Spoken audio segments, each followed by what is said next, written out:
దర్యావేషు ఏలుబడియందు 2వ సంవత్సరము 8వ నెలలో యెహోవా వాక్కు ప్రవక్తయు ఇద్దోకు పుట్టిన బెరక్యా కుమారుడునైన జకర్యాకు ప్రత్యక్షమై సెలవిచ్చినదేమనగా, యెహోవా మీ పితరుల మీద బహుగా కోపించెను, కాబట్టి నీవు వారితో ఇట్లనుము, సైన్యములకు అధిపతియగు యెహోవా సెలవిచ్చినదేమనగా, మీరు నా తట్టు తిరిగిన ఎడల నేను మీ తట్టు తిరుగుదునని సైన్యములకు అధిపతియగు యెహోవా సెలవిచ్చుచున్నాడు. ఇదే సైన్యములకు అధిపతియగు యెహోవా వాక్కు. మీరు మీ పితరుల వంటి వారై ఉండవద్దు. పూర్వీకులైన ప్రవక్తలు సైన్యములకు అధిపతియగు యెహోవా సెలవిచ్చినదేమనగా,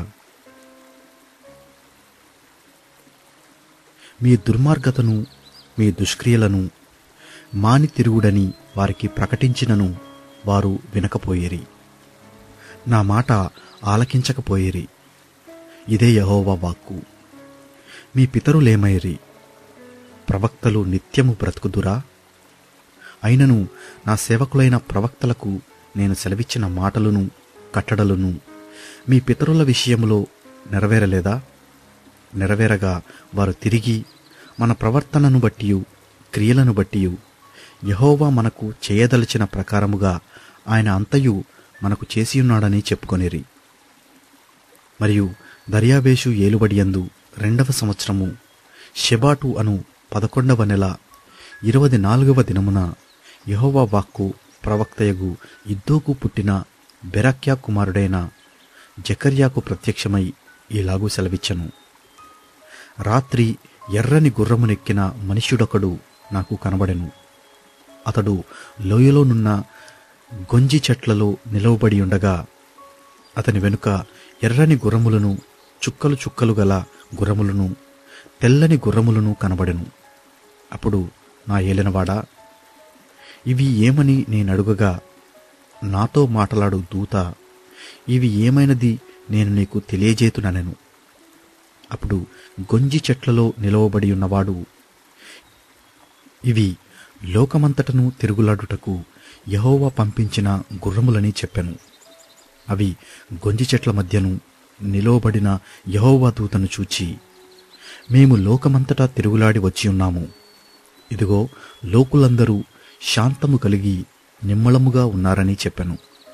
అందుకు యెహోవా దూత, సైన్యములకు అధిపతియగు యెహోవా, 70 సంవత్సరముల నుండి నీవు యెరూషలేము మీదను యూదా పట్టణముల మీదను కోపముంచి ఉన్నావే, ఇక ఎన్నాళ్ళు కనికరింపకయుండువు అని మనవి చేయగా, యెహోవా నాతో మాట్లాడిన దూతకు ఆదరణీయైన మధుర వచనములతో ఉత్తరమిచ్చెను. కాబట్టి నాతో మాట్లాడుచున్న దూత నాతో ఇట్లనెను, నీవు ప్రకటన చేయవలసినదేమనగా, సైన్యములకు అధిపతియగు యెహోవా ఇలాగూ సెలవిచ్చుచున్నాడు, నేను యెరూషలేము విషయములోను సియోను విషయంలోను అధికాసక్తి కలిగి ఉన్నాను. నిమ్మళముగా ఉన్న అన్యజనుల మీద నేను బహుగా కోపించుచున్నాను. ఏలయనగా నేను కొంచెము కోపపడగా కీడు చేయవలనన్న తాత్పర్యముతో వారు సహాయులైరి. కాబట్టి యెహోవా సెలవిచ్చినదేమనగా, వాత్సల్యము గలవాడనై నేను యెరూషలేము తట్టు తిరిగి ఉన్నాను. అందులో నా మందిరము కట్టబడును. యెరూషలేము మీద శిల్పకారులు నూలు సాగలాగుదురు. ఇదే సైన్యములకు అధిపతియగు యెహోవా వాక్కు. నీవు ఇంకనూ ప్రకటన చేయవలసినదేమనగా, ఇక నా పట్టణములు భాగ్యముతో మరి ఎక్కువగా నింపబడును. ఇంకను యెహోవా సియోనును ఓదార్చును, యెరూషలేమును ఆయన ఇకను కోరుకొనును. అప్పుడు నేను తేరిచూడగా 4 కొమ్ములు కనబడెను. ఇవి ఏమిటివని నేను నాతో మాట్లాడుచున్న దూతనడుగగా అతడు, ఇవి యూదా వారిని ఇశ్రాయేలు వారిని యెరూషలేము నివాసులను చెదరగొట్టిన కొమ్ములనెను.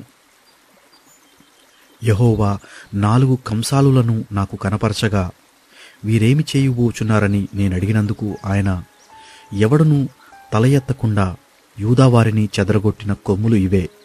అయితే వాటిని భయపెట్టుటకును యూదాదేశస్థులనందరినీ చెదరగొట్టుటకై వారి మీద బలాత్కారము జరిగించిన అన్యజనుల కొమ్ములను పడగొట్టుటకును మీరు వచ్చియున్నారని నాకు సెలవిచ్చెను.